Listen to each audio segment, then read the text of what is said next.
two main components of the self are self-understanding and understanding others. During early childhood, a child is beginning to understand that they are an individual, that there are things about them that set them apart from other people. Self-understanding is defined as the representation of self, the substance and content of self-conceptions. If you were to ask a child at 4 years old what set them apart from someone else, they might say something like, "My shirt is pink and hers is purple," or "I have brown hair and hers is red," or "I have a bike and she does not." In early childhood, young children think the self can be described by material characteristics such as size, shape, and color. They are made up of physical and material attributions. At around 4 to 5 years old, they will start to think of themselves as having psychological and emotional traits. For example, when you ask a child of this stage to describe themselves, they would say, "I am funny and always happy," although no person is always happy. Young children's view of self is always unrealistically optimistic. This is because they have yet to distinguish the idea of who they are and who they want to be. Understanding others also comes around age 5. These psychological and emotional traits that they use to describe themselves are now descriptive words of others as well. When asking a 5-year-old about their best friend, they might respond something like, "She is nice." They are beginning to realize that, just like them, other people have desires and characteristics that set them apart.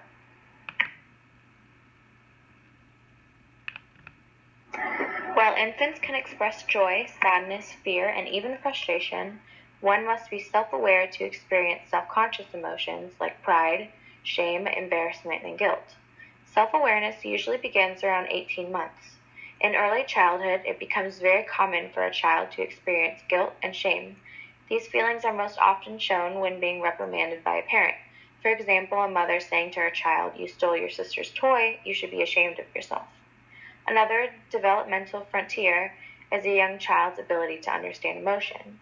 They can better understand which action will provoke which response, what emotion facial expressions convey, and that certain emotions will influence the behaviors of others. Lastly, early childhood offers new developments in regulating emotions. It is commonly expressed that the development of emotional regulation is a key factor to social competence. From ages 2 to 5, kids have begun to grow their ability to self-soothe and make more conscious decisions regarding expressing emotions.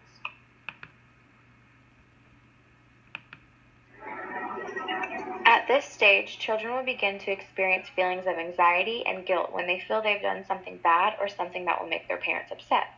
Additionally, at this age, children display heteronomous morality, which means that they think about rules as unchangeable. They consider goodness in relation with consequences, not intentions. Moral behavior refers to what influences a child to be good. During early childhood, researchers believe that good behavior is conditioned through reward and punishment systems.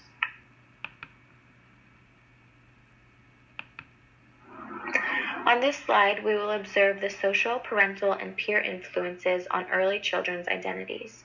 Gender is defined as the characteristic of people as females and males. Gender identity is the sense of being male and female. And lastly, gender roles are a set of expectations of how a female or male should act and think. There are a few theories on the influence society has on gender. In summary, society has told us that men ought to be more powerful and assertive breadwinners, while women should be nurturing homekeepers. Freud has proposed that the child develops a sexual attraction to the opposite sex parent and is won out by the same-sex parent in a show of dominance. Then the child identifies with the same-sex parent. The last theory is that gender is developed through observation and being rewarded for following proper gender characteristics as set in society. Parents simply influence their children by action and example.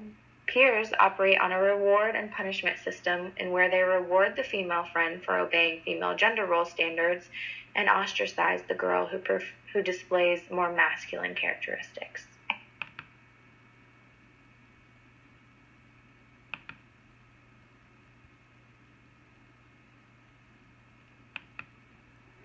The authoritarian parent is restrictive and controlling.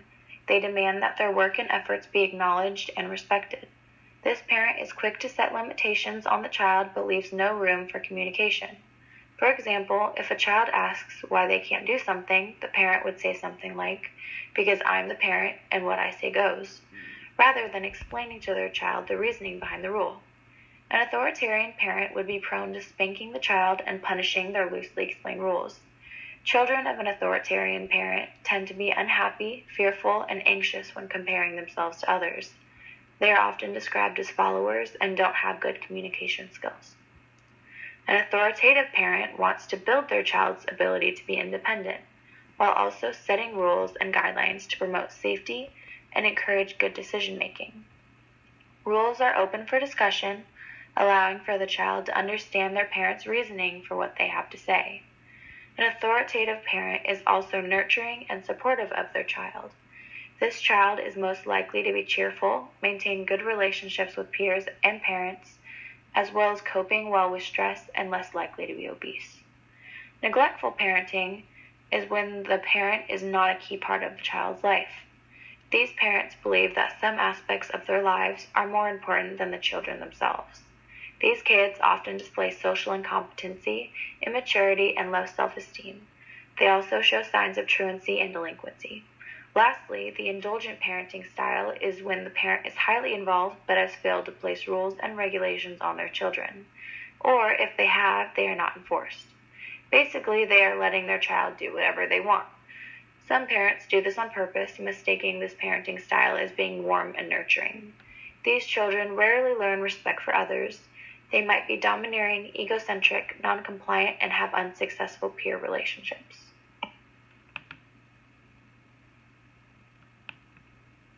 Research has shown that firstborns are more intelligent, achieving, conscientious, and adult-oriented, helpful, conforming, and self-controlled, compared to the later-born children who tend to be more rebellious, liberal, and agreeable.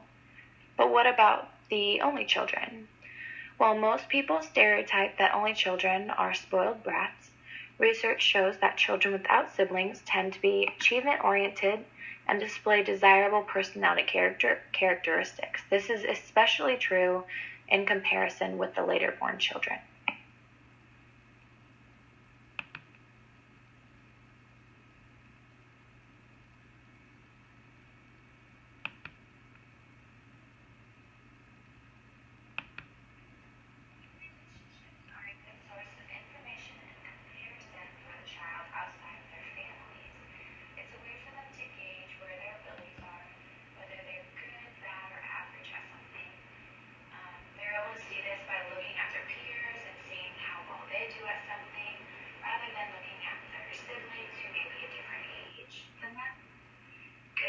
Relationships promote normal socio-emotional development. This is seen in kids who are rejected by peers, feel victimized or lonely, as they are often at risk for depression. Children's peer relationships can also be impacted when they observe positive or negative parent interaction with their peers.